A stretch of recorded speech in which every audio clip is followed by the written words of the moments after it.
Okay.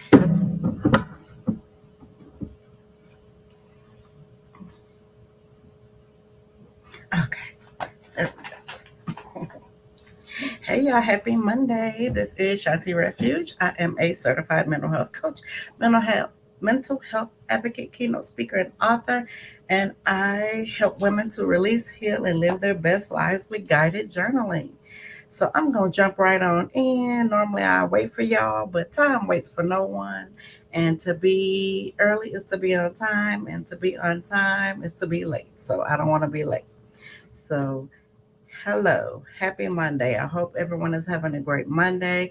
I am in Houston, Texas, and if you see me looking five different ways, because I'm looking at five different cameras, I am on Facebook, I'm on Instagram, I am on TikTok, YouTube, and LinkedIn. So thank you for joining me from wherever you're joining me from. So, as I told y'all last week, starting October 1st, I'm going live every day on Monday through Friday on all platforms. And here I am. It is Monday, so it's time to go live again. Today, I am going to be talking about building self awareness because a lot of y'all ain't got none. So I'm going to be talking, and I'm saying that laughing because I used to not have any self awareness either. I didn't even know what it was until I went through my healing journey. So now that I know and I practice it, then now I am capable of teaching it to others. So that's what I'm doing. Again, I'm on TikTok, Instagram, Facebook. Thank you for joining. I'm on TikTok, Facebook, Instagram, YouTube, and LinkedIn. So building self-awareness, my thing, my go-to is guided journaling. So everything I talk about is going to have some kind of journaling in there, and this topic is no different. So when we're building self-awareness through guided journaling, so self-awareness is like holding up a mirror to your inner world, allowing you to see how your thoughts, your emotions, your actions, how all of those influence your life. Oh no, hold on, my who is this?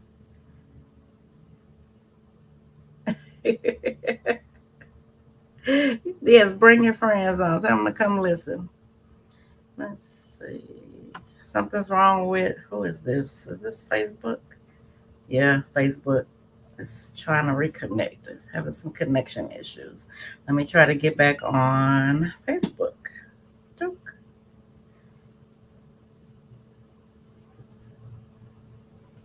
Hello, y'all. Thank you for joining. Okay, Facebook must have to do without me for today. I'll try one more time. Let's see.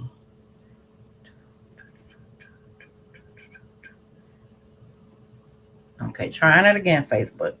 So, like I said, self awareness. It's like holding up a mirror to your inner world, allowing you to see how your thoughts, your emotions, and your actions influence your life. So, when you're using journaling, that is a powerful way to strengthen this awareness because it provides a safe space to reflect on your day to day experiences without judgments or distractions.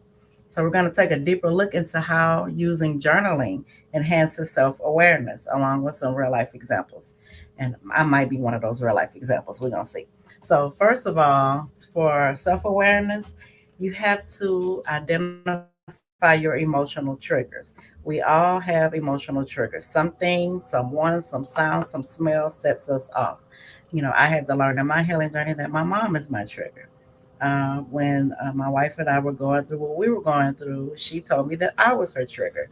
So, we all have triggers, whether they're close to us or far away. I know for me, the smell of coffee, I hate coffee, I don't drink coffee. And that is because I grew up waking up to coffee. And I correlate coffee with my grandmother. My grandmother passed 20 years ago. So I don't like coffee no more. So and I don't like bananas. See, things like that. Bananas are my trigger because my sister used to eat them so disgustingly when we were kids. I hate bananas. Don't like them. The look of them, smell of them, how they sound when you eat them. Those are triggers. Anyway, so here is another real life example. Let's take Maria. There's this lady named Maria who is a marketing executive, and she feels anxious and overwhelmed during her work meetings. And she journals every night and she asks herself, what emotions did I feel today? and what situations made me feel this way. So she answered those two questions every night. So after a few weeks, she noticed a pattern. She noticed that every time she gets a critique from her director about her ideas in meetings, she feels intense sense of inadequacy.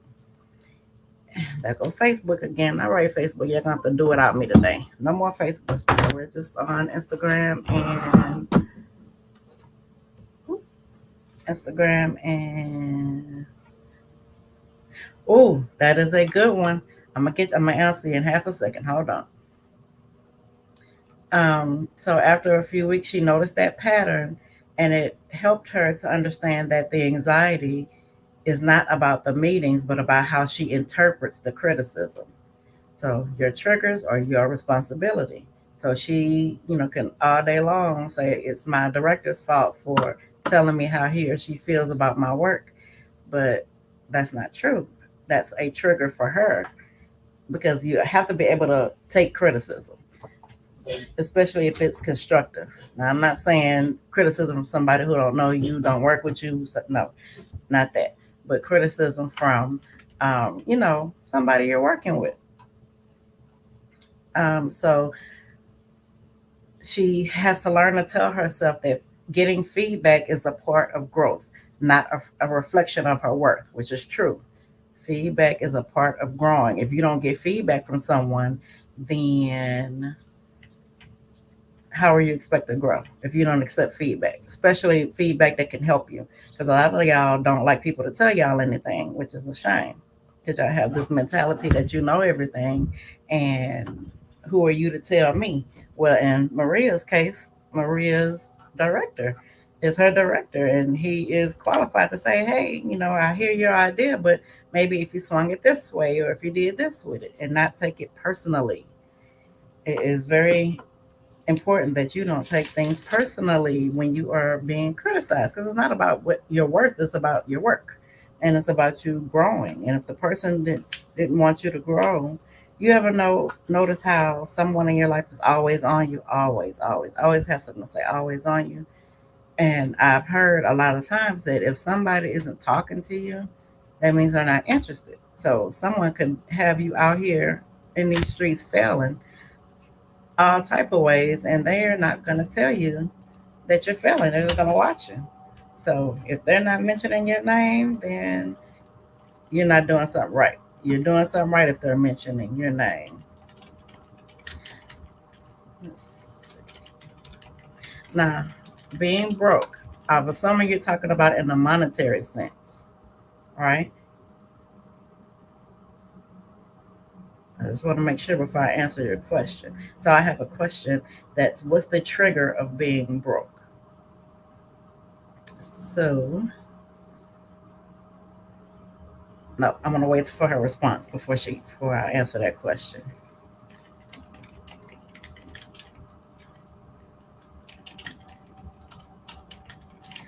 Off the top of my head, when you ask what's the trigger of being broke, I think that it's a lot of emotions that go, like there was an event that happened, like there's a certain situation that makes a person feel stressed about money.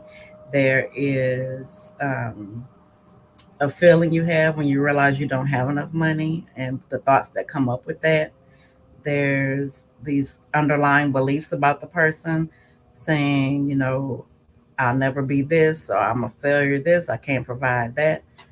It's all internal. So I hope that answered your question. If someone is always using the B word, broke, you have to be mindful of the words you speak. Using words like that will come true. That's why I say I'm rich. I'm a millionaire. I say it all day, every day, because I am. So I don't walk around saying I don't have this, I don't have that. I'm the B word because you're speaking life into something that person probably doesn't want to speak life into. I don't think anyone walks around wanting to be broke. So you have to change the way you speak. Okay, so another example of triggers is understanding stress responses. So I have someone named Derek. He is a young entrepreneur. He frequently finds himself snapping at his partner after a long, stressful workday. He begins a journaling practice where he reflects on his responses to stress. How did I handle stress today? What was my physical and emotional response? So, those two questions he answered. And over time, he realized that when he's stressed, he carries tension in his shoulders and lashes out when he doesn't communicate his needs. So, through journaling, he became aware of the cycle and decides to take 5 minutes of mindfulness or breathing exercises after work before interacting with his partner. So, if you had a bad day at work, please don't come home and take it out on your partner. That's not fair to them or you. So, how you can handle that is take deep breaths, sit in your car, take deep breaths, deep mindful breaths, close your eyes, inhale positivity, exhale the negative. It is simple as that. So he became self aware from journaling about what is it he's doing. And so he started to improve his relationships by doing breathing exercises after work before he interacted with his partner. So here's a journal prompt that you can take with you if you're listening. The first one is, what was the most stressful part of your day and how did your body react to it? And how did you express that stress and was it effective? So take that journaling prompt and answer it. You can answer it on a daily and it will show you what your patterns are when it comes to expressing yourself. Example 3 is noticing recurring thoughts. So Sarah, a college student, has always struggled with self-doubt, but she hasn't quite understood the depth of it. She starts journaling daily, asking herself what thoughts kept coming up today. So, after a month of journaling, Sarah discovers that a recurring theme in her writing is, I'm not smart enough. She realizes how much this belief shows up in her academic and social life. By becoming aware of this negative self talk, Sarah decides to challenge it by keeping track of her accomplishments and affirming her strength, leading to greater confidence over time. So if you have those types of recurring thoughts popping up, write them down every day. Write down what recurring thoughts you're having every day. And that way you can become aware of what it is you're saying to yourself. Because a lot of times we're not mindful, we're not self aware, and we don't realize that we're saying bad things about ourselves. And you don't want to say bad things about yourself because the power, your power lies in your thoughts and what you speak, whether it's towards yourself or towards someone else. So you always want to speak power. You always want to speak life, especially about yourself. You know, and when you're speaking, negatively about someone else, that comes back to you. That comes back on you in some way, shape, form, or fashion. So always be mindful, be kind with your words. Thank you to those who are just joining. My name is Shanti Refuge. I'm a certified mental health coach, mental health advocate, keynote speaker, and author, and I help women to release, heal, and live their best lives with guided journaling. Today, I'm talking about self awareness and how to use journaling in regard to being self aware, because a lot of us are not self aware.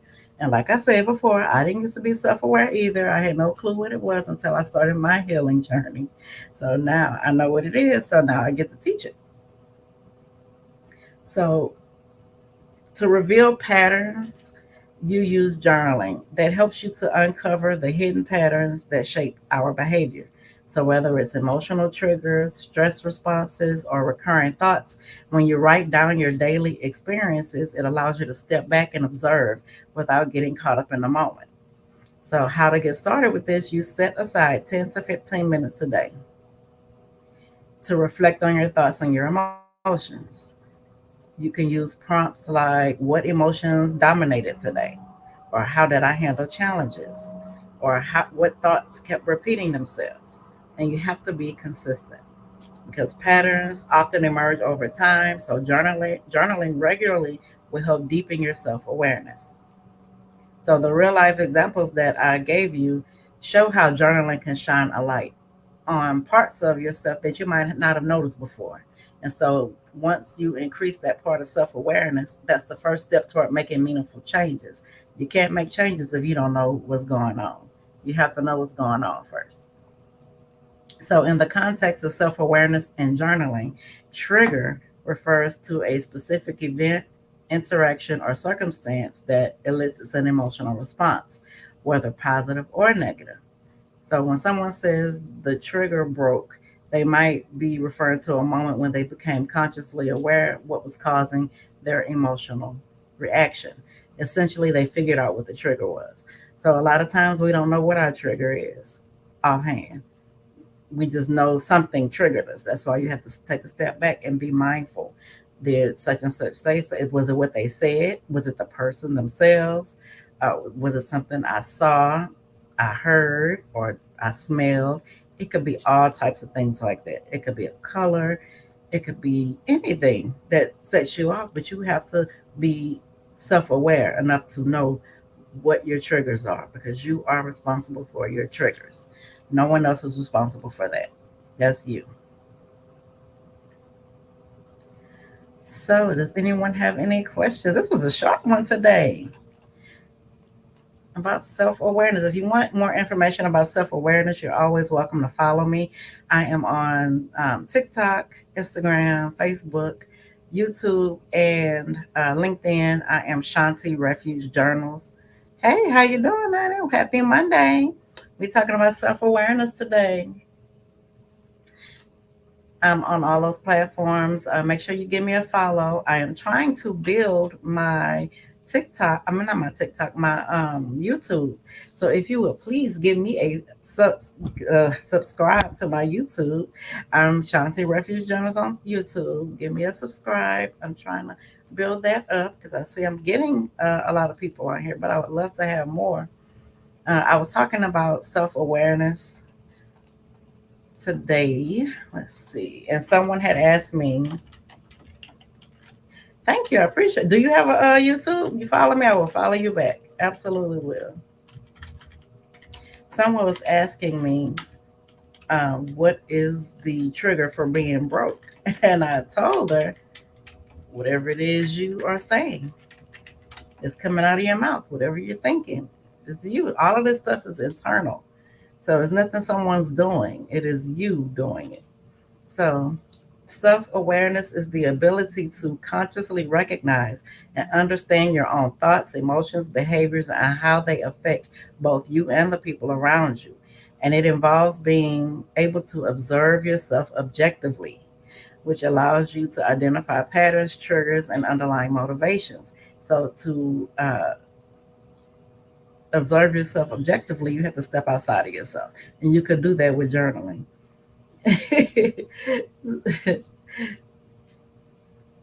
I'm jangling stuff. I'm at work and Stacy keep walking back and forth with these keys around her neck. So that made me look her unable. So the key aspects of self-awareness is internal self-awareness. And this refers to how well you understand your internal world, your thoughts, your emotions, your values, your strengths, your weaknesses, and your beliefs. And it's about being in touch with what drives your feelings and actions.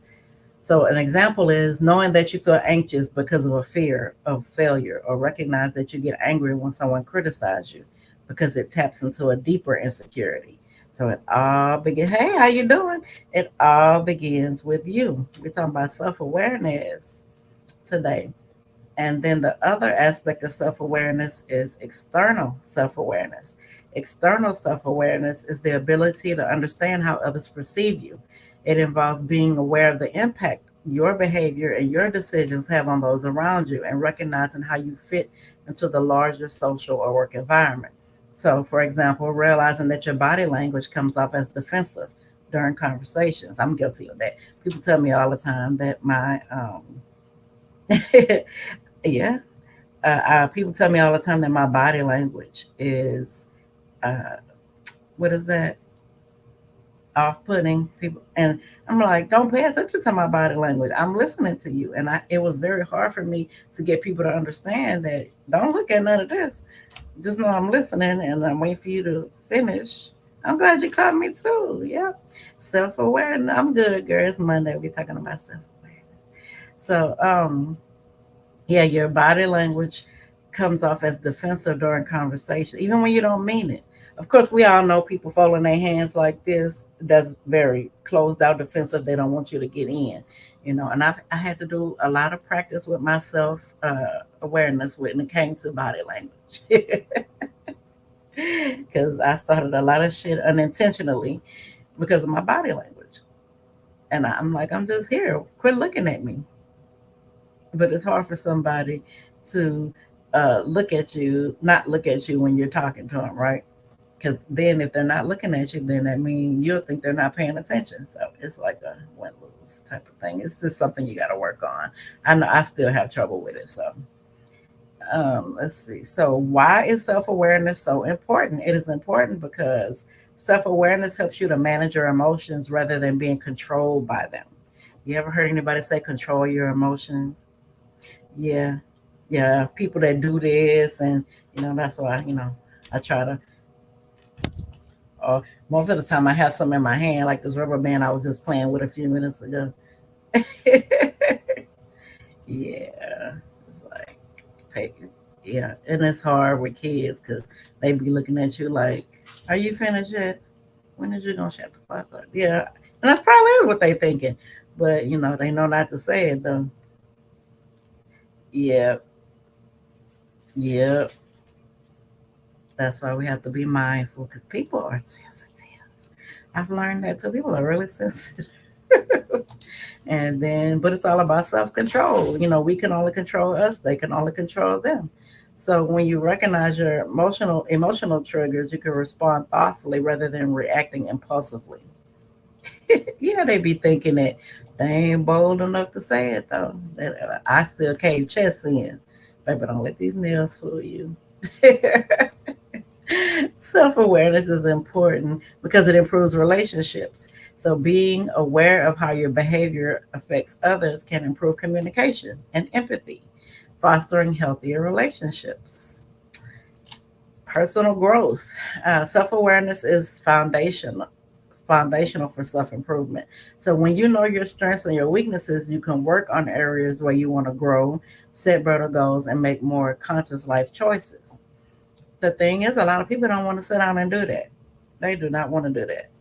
They don't want to sit. They more or less are like, okay, well, this is how I am. Take me how I am, or leave me alone. But these days, people leave your ass alone because you have to take accountability. It's all about taking accountability for your actions or lack thereof, and it starts with self awareness. You got to be self aware.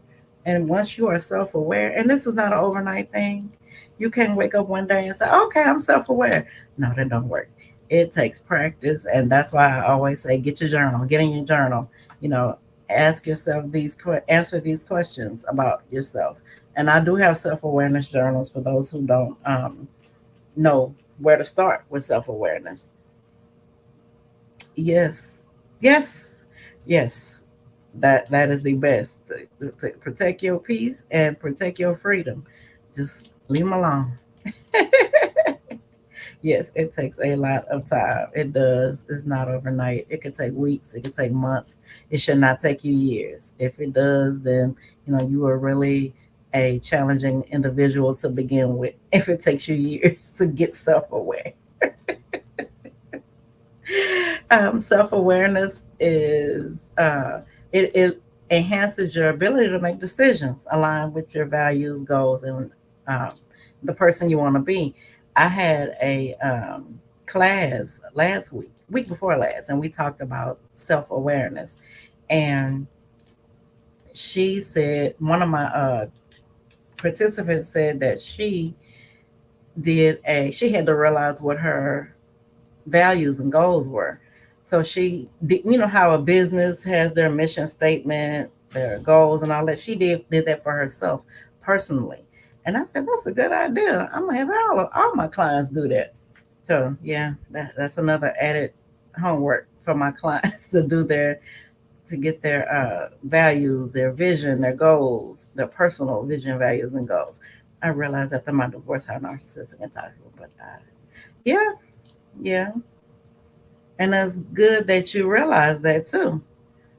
And I guarantee you the difference between you and him is that you're working on you. He don't think nothing wrong with him. And that's normally how narcissists are. Ain't nothing wrong with them. It's all you. Whatever they did is your fault. Whatever they said is your fault.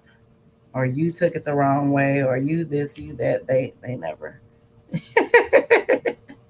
Yeah, I've been with one of those before too. So yeah, anything that happened, it was your fault. They do no wrong.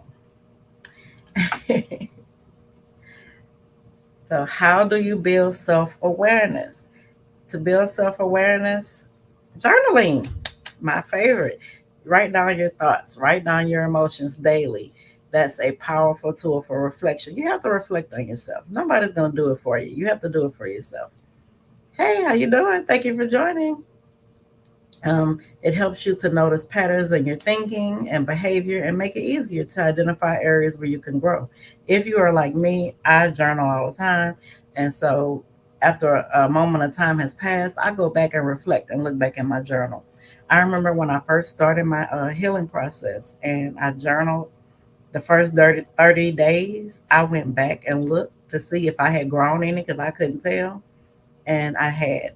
My handwriting changed, the type of words I used changed, and it was like reading somebody else's journal entry in just 30 days. So it takes time and it does help you, and you can see where you're growing. You know how it is when you lose weight and people say, oh, you lost weight, but you don't see it. It takes like an act of God for you to see it on yourself. That's how it is when you're changing your behaviors as well. Like people can tell you all day, but you have to see it for yourself in some kind of way. Whether you trying on the clothes or get on the scale or something. Oh yeah, they were right. I did lose weight. Same thing with journaling, and I had to realize that myself too. But now that I know, I'm more self-aware. Now I know I've gotten better than what I used to be. No, you can't join me. Oh, I almost hit accept too. um, Practicing mindfulness. Does anybody practice mindfulness? That's a big thing. Practicing mindfulness helps you to stay present and observe your thoughts and emotions without judgment. It is very easy for us to judge ourselves, but I always tell people to don't judge yourself. We have so many people out here judging us. Why would you add to that? Yes, non-scale victories you don't see. Yep, like my non-scale victories be me putting on my bra and my titties ain't popping out at the top. Or my shirt, I could get it on without having a deodorant streak down the side. I mean, the shirt too tight. Yes, we are definitely our worst critics. So, that's why you have to journal, practice mindfulness, and, meditation trains you to recognize your mental and emotional patterns. Now, for meditation, I have to do guided, don't laugh at me. I have to do guided meditation. I do Jason Stevenson on YouTube. He's great. He does relaxation music. He does meditation. I have to do guided meditation. I'm not at the part where I can meditate on my own. Not for too long because my mind, you know, it travels. And you can also seek feedback. So you can ask your trusted friends, colleagues, or mentors how they perceive you. I've done that before. I've asked coworkers how they perceive me. My coworkers love me. I think they might have two or three that don't like me, but I don't give a shit. Uh, I've asked my therapist. My therapist tell me in a minute that I have grown so much, and they're so proud of me. I love to hear that. Yeah, my mind wanders, girl. So if you are ready to get feedback from someone, yeah, yeah, do meditation. It works. It helps. It helps. See, but your outlet may be you doing your tumblers. That might be your outlet. But still do the meditation. Don't stop doing meditation. I do meditation at night before I go to bed because I have insomnia, and if I don't, I will not go to sleep. So, and then self reflection. Take time to reflect on your actions, decisions, and interactions, and ask yourself, why did I react that way, or what could I have done differently? What can I learn from this experience? I think that's the hardest one to do. Girl, I be laying in my bed doing meditation with my headphones on, listening to him, Jason Stevenson. I don't know how I found him, but I've been listening to him for like 2 years now. So I love it. So I'm gonna give you an example of self-awareness in action. So let's say Shanti found herself frustrated when her team didn't meet deadlines. And she noticed that this frustration turns into impatience and she starts speaking harshly to her colleagues. I wouldn't do that, but this is just an example. So through journaling, Shanti becomes aware that her impatience stems from her own perfectionism and fear of failure. With this awareness, she starts practicing patience and shifts how she communicates, expressing her concerns more constructively. Over time, this improves both her mood and the team's morale. So basically, self awareness is the key to personal development, stronger relationships, and better emotional health.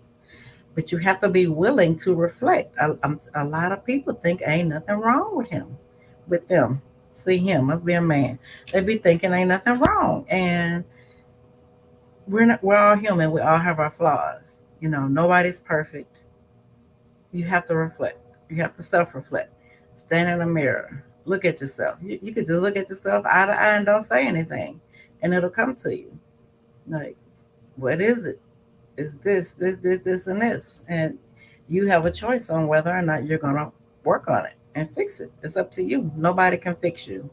No coach, no therapist, nobody can fix you. You have to fix yourself. But people like us are here to help you to help yourselves. You know, we give you the tools, you have to use them and figure out your own answers. Yeah, me too.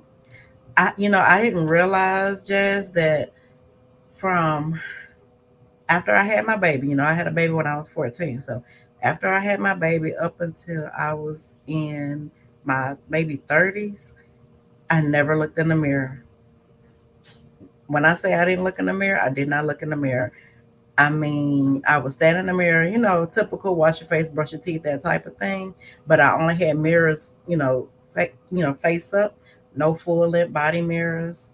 Never, I didn't even pay attention to that. Didn't even notice until, and then, yeah, until I had to notice, and then I got a full length mirror, and I was like, oh my God, is this me? This is what and you know how long that was. So yeah, but now, baby, I pass every member. Damn, you fine. I sure do. Every mirror I pass, even when I ain't feeling like it.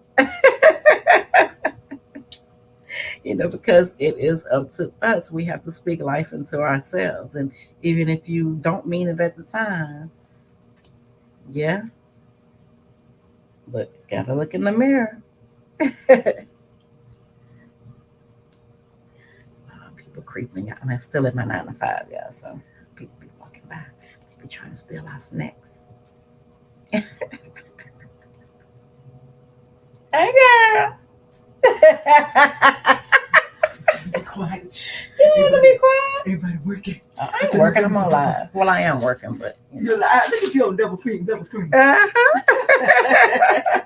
you doing? I'm good. I'm trying to see if my husband doing okay. He was not feeling good this morning. Better check on your man, I think girl. he always the phone. Probably sleep. Probably got on side of that. Oh, And well. I hate that.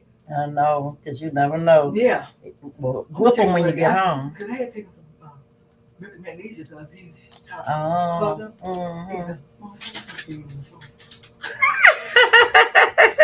And so I said, everybody up here, we can holler at y'all. Well, But you didn't go to the thing. no, I didn't go. No. Stacy went. I know. I think I saw Stacey. Yeah. Yeah, I ain't go. Just a gathering. Yeah, That's all. I bet. I gotta understand, get this stuff out to the people. Good to see you.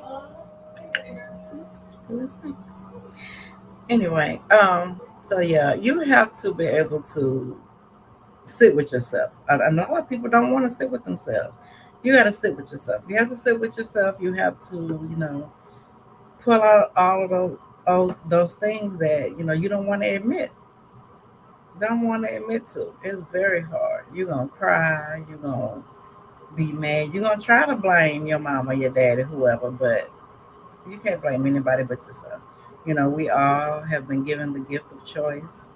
Yes, I do affirmations, baby, in the morning, every morning.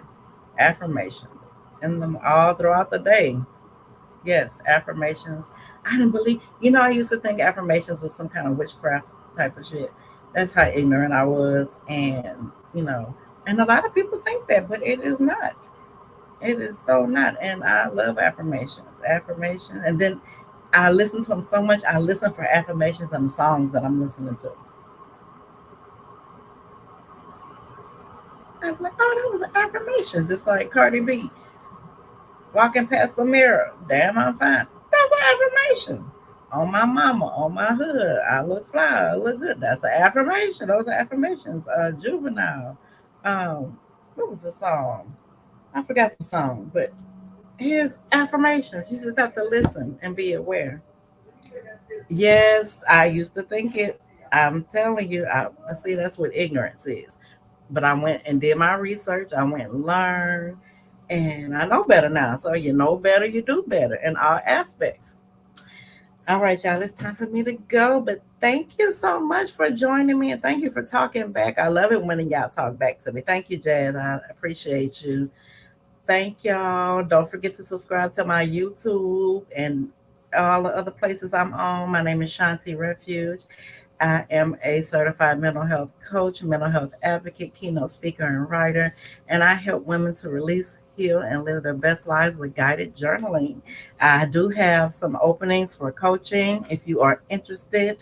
I do one on one and I do group. Right now, my opening is for one on one, and you can schedule a complimentary call with me. Go to the link in my bio and schedule a complimentary call. It is free. It's 25 minutes of you telling me what the problem is and me telling you if I can help you or not. Because if I cannot help you, I would gladly refer you to someone who can. I'm not one of those people that say, "Oh, come on, let me take your."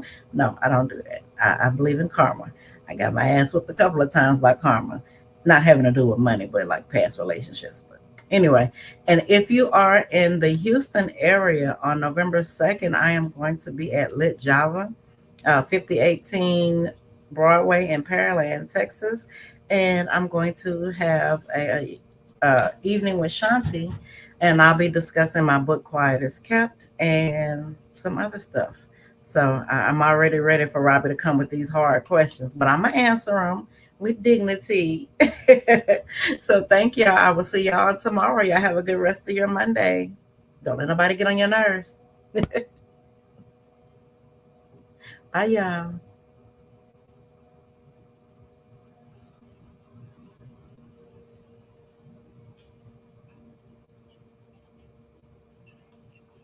Bye, y'all.